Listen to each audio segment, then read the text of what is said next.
Welcome to round 20 of the FDC. We were at Brazil for an 18-minute qualifying session leading to a 50% race. Rain was set to fall later into the race, so I sat in the pits for a minute, trying to decide if I should start on the medium tyre and stay out on that until it rained, or use 2 sets of soft tyre during the dry stint. So I was hoping for a one-stop strategy, and I guess our championship leader Dorian wanted to do the same thing. He'd driven out on softs but came back in to change to mediums. HD Gamer had an unfortunate session, being off track and pointing backwards, which led to an automatic disqualification, and Rotograph not setting a time. We only had 10 cars in qualifying, so no doubt he was going to be in that top 10 rule, where you have to start on the tyre you qualified on. So rather than set a time with the soft tyre, he wanted to make sure his time was set on the medium. But even with the mediums, I don't think it would have been a surprise if he still qualified in the top 4 again. On board with his fastest lap, which didn't get him on the front row of the grid for the race start, but it was still the fastest lap on the slower medium tyre, and he was still 3rd fastest, so again he went into the top 4. And a great storyline for TJD with his best qualifying result, getting his first pole position 2 tenths ahead of the Almighty, so well done to TJD. And also a best qualifying result for Italus, getting to the top 4 for the first time. I ended up setting the slowest lap, but I was feeling confident with a good setup. I'd done some practice, and I was familiar with the track as it had been on the calendar for decades. I wouldn't be held back by traction control in the rain this time, and importantly I'd try braking into the corners with ABS now. Recycle Finn's impressive lap from one-shot qualifying in the Test League remained unbeaten, although I think the physics had changed since then. On some tracks the new cars were faster, on some they were slower, but either way Recycle Finn achieving that in one-shot qualifying was impressive. After inviting someone back into the session, my driving view had changed, so I set a button to change it back, and then had to drive out to make sure it worked. So like Dorian, I did an outlap and then came straight back in. We don't have replays from qualifying, but I'd captured some of it live. I caught the end of TJD's pole lap, obviously on the soft tyre. I had the sense that he was really going to go for it. We were getting to the end of the championship, and I felt like the competition was ramping up a bit. I'd started practicing rather than spending so much time editing the videos, and TJD didn't yet have a pole position or race win, but had come close several times. It's like we weren't just showing up to have fun at that point, we were going to push, and not walk away feeling like we left anything on the table at the end. TJD's average qualifying position was 5th, and this would be his 2nd front row start. Italus' average qualifying position was 8th, his previous best qualifying result was 5th. A good race finish for Italus could jump him several places in the standings, while TJD would be looking for a good result to secure 3rd in the championship, with a remote chance at 2nd. The Almighty on the soft tyre already had 4 pole positions, but it didn't go faster in the end, and ran out of time to set another hot lap. The last car on track was TJD, having done enough for pole position, returning to the pits at the end of the qualifying session. I think it was one of the more interesting qualifying sessions, because the strategy looked really important, leading into a race with mixed conditions, and I think it shook things up a bit. I thought Darrow looked good in this session, being the 2nd fastest on the medium tyre. I was at the back, but not too far behind Beaumont. Compared to earlier in the season, I think the pack had closed up a bit. We all had some level of experience with the cars by that point. I think that's important, especially in the rain, because you kind of had to know the limit of the car to prevent it from snapping, as it's easy to spin out.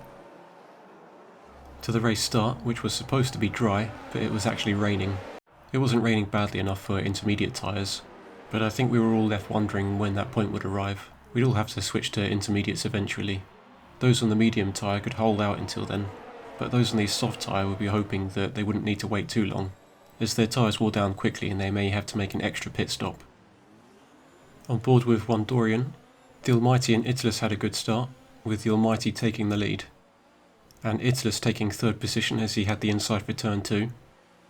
The dry tyres seemed to be gripping fine at this point, but it wouldn't be long until you'd see cars slipping around, especially in the dirty air. The rain would slowly fall harder, and obviously the tyres would wear down, which didn't help. Italus was running well until his car was out of shape into turn 8.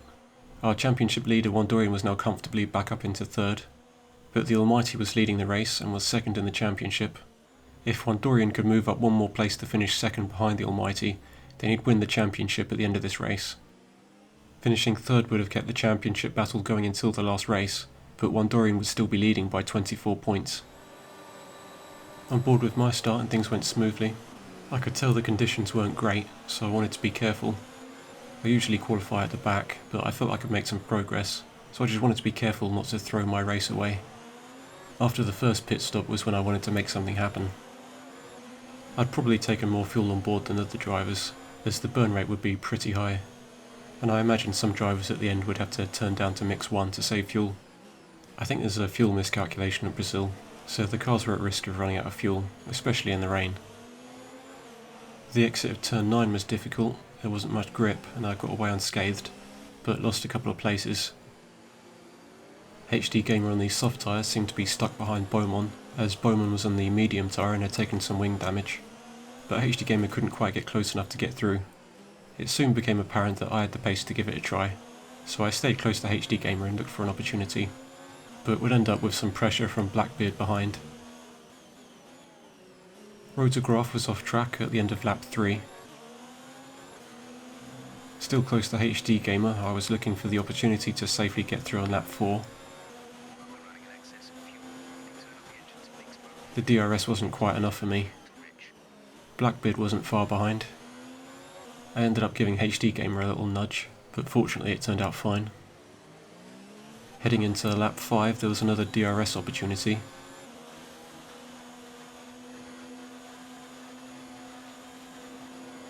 HD Gamer more or less let me back through, so I quickly set about trying to go after Beaumont. Back on board with Dorian on lap 5, and he was now in a good position to go after TJD. Perhaps TJD's soft tyres were wearing down. They'd obviously done 5 race laps on top of being used in qualifying. Dorian used DRS to get through, and was now looking at the championship win if he could keep second.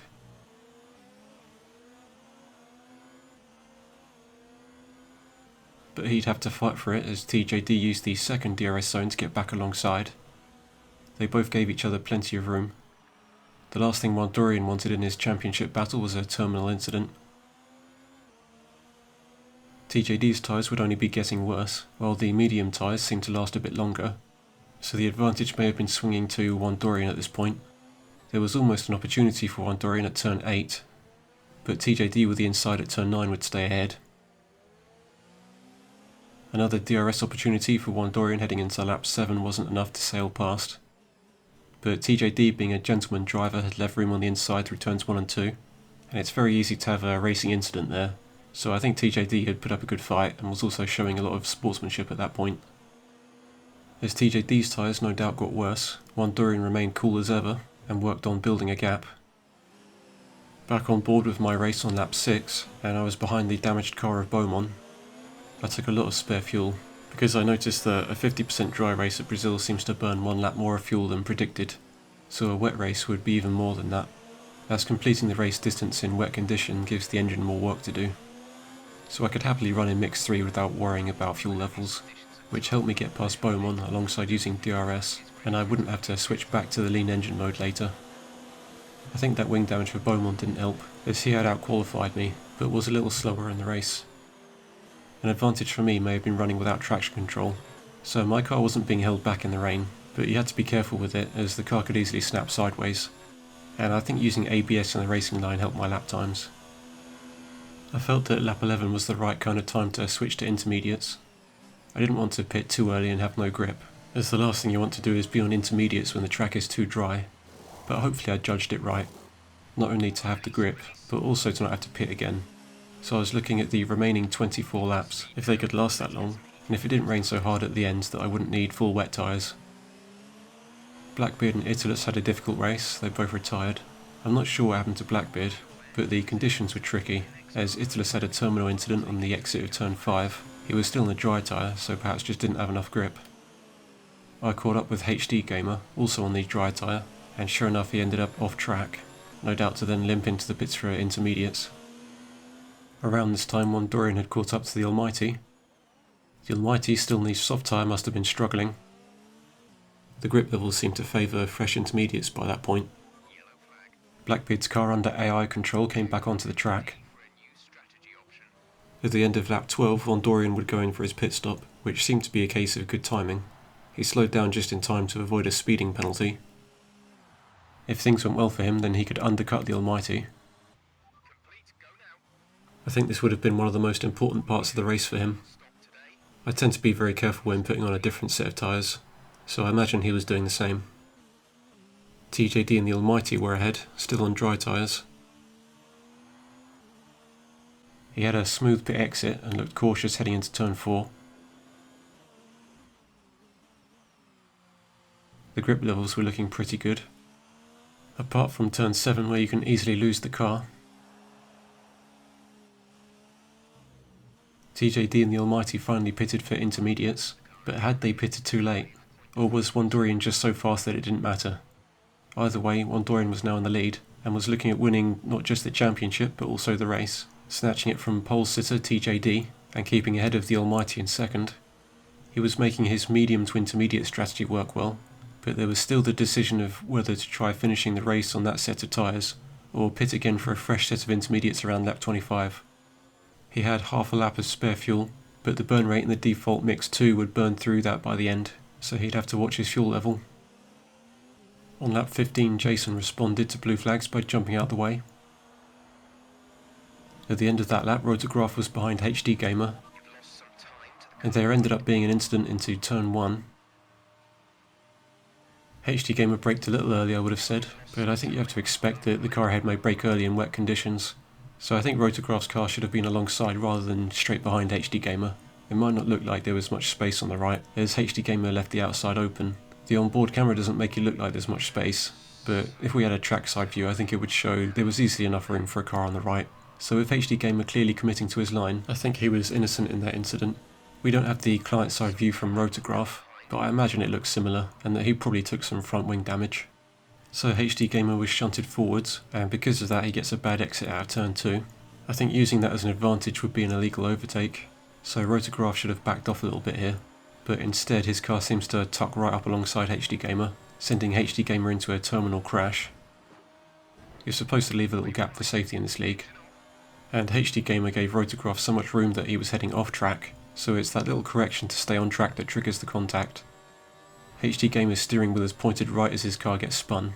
Again, I think HD Gamer was innocent, and that would be a typical disqualification for taking someone out, as this league is about accountability, and not scoring points against someone in a race where you took them out and they were the innocent victim. But Rotograph is of course entitled to finish the race regardless, as incidents are sorted out afterwards.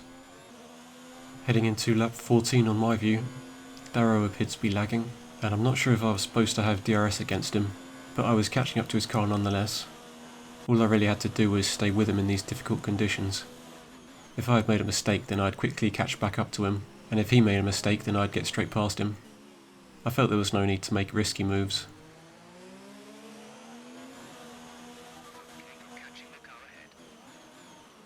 And sure enough, at the start of lap 16 I was through into 4th.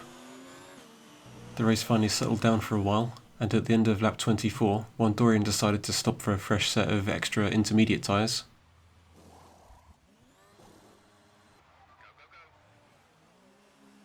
Again he had a smooth pit exit, and was managing his fuel and KERS well, I presume not to spin on cold tyres. He had such a lead that he remained in first, although it would have been possible to stick to a one-stop strategy. So Wandorian had the benefit of new tyres, and it was looking like the race and the championship was done. Jason must have been a couple of laps down, having a blue flag for Rotograph, and staying out of the way for Wandorian, but Rotograph himself seemed to ignore Wandorian, staying ahead even after the blue flags were shown. Being in the dirty air for a while may have slowed the race leader down a bit. TJD pitted, I presume, for a fresh set of intermediates, so I was into third and decided to gamble with a one-stop strategy. If my tyres could last until the end, then potentially I could finish ahead of TJD. Jason was out of the race while I was about to finish my 27th lap. Towards the end my tyres were in bad condition, but I was still ahead of TJD and remained committed to a one-stop strategy. The car wasn't sliding too much, but the rain seemed to be falling harder. I had plenty of fuel left. Wandorian had been taking good care of his fuel level and ran it down perfectly. He crossed the line, having started third, and battled through difficult conditions to take a convincing race win and securing the championship with a 41-point lead with one race remaining. In second was the Almighty, securing second in the championship, so congratulations to our top two drivers. But behind them the race drama would continue right until the end of the session. Drivers are supposed to slow down for blue flags in this league, but Rotograph didn't seem to let me through easily.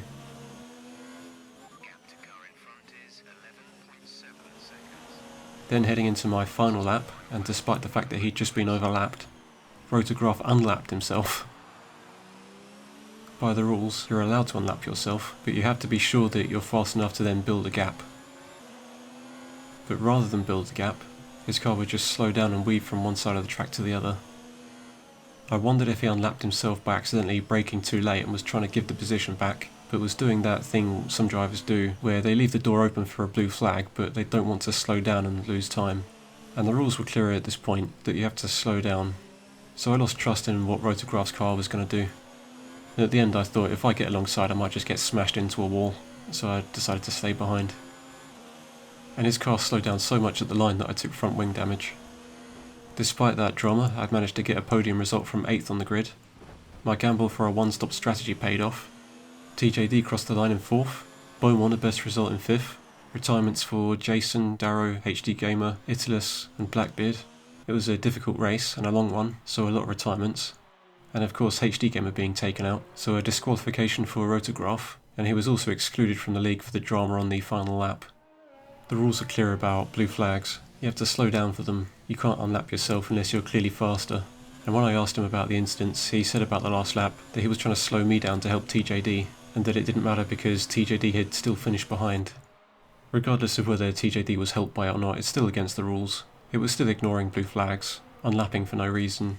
Trying to help TJD would be working as a team, and we've decided as a league that we wouldn't do that, and that was in the rules. I wouldn't have thought that I'd need to add legal blocking to the rules, because I thought nobody would even do it. Some drivers in real F1 do what's been called rear gunning, but they don't slow down that much. They do it for a teammate, but we don't have teams, and they still have to respond to blue flags. And even then, I had actually written a note into the rules about blocking.